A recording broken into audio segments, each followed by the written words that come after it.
गर्मी का मौसम था। पिताजी ने अपने बेटे से कहा कि बेटा, आम का समय है, मीठा आम खरीद लाओ।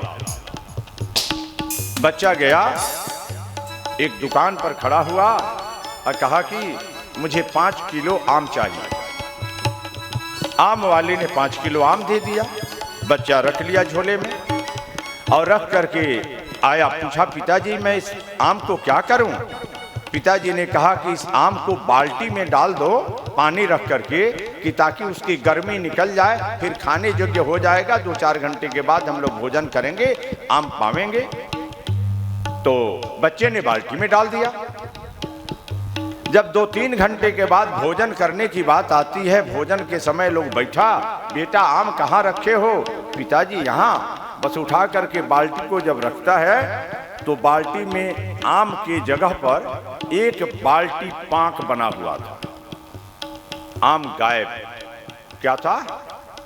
क्या था उसमें? पांक। क्या था? पांक बना हुआ था। पिताजी ने पूछा बेटा ये क्या हो गया? आम क्या हुआ? पिताजी मैं तो आम ही डाला था, पांक कैसे हो गया? कहां से लाए हो? ये आम कहां से लाए थे बेटा? बेटा ने बताया पिताजी उस दुकान से मैं लाया था। अब तो भोजन के थाल छोड़ करके दोनों पिता पुत्र चले बड़े क्रोध में, और आकर के आम वाले की दुकान पर खड़े हुए। पूछा कैसे आम तूने दे दिया? पांक ही पांक है बाल्टी में। कहा कि महाराज लाल पीले क्यों हो रहे हैं?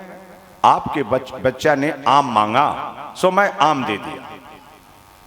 अब इसमें लाल पीले होने की क्या बात है? यह गलती हमारी नहीं है। हमारी दुकान पर बैनर लगा हुआ है, उसको पहले पढ़ लीजिए। तो पिताजी निकले और बैनर को देखा, उसमें लिखा हुआ था नकली आम की दुकान। क्या था? नकली आम की दुकान।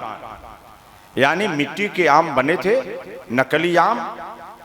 तो आम वाले ने कहा, दुकानदार ने कहा कि महाराज बाबू साहब आपके बच्चे ने आम मांगा, हमने उसको आम दे दिया। अब मुझे यह नहीं पता है, वो यदि कहता कि खाने के लिए तो मैं मना करता। अब घर सजाने के लिए मांग रहा है या खाने के लिए मांग रहा है, अब तो उसके ऊपर आपके ऊपर ही डिपेंड करता है। इसलिए जो हम आए हैं, इसके मेन गेट पर लिखा हुआ है, जब संसार में आए तो उसका नाम लिखा हुआ है दुखालयम। जहां बेटे तुम जा रहे हो, जहां हो, इसका नाम है दुखालयम, दुख का घर है। इसमें सुख की कल्पना मत करो कि हमें सुख हमें प्राप्त होगा, और सुख जहां है वहां जाने की चेष्टा करोगे तो ही तुम्हें सुख प्राप्त होगा। इसलिए सुख कहाँ है? सो सुख धाम राम अस नामा।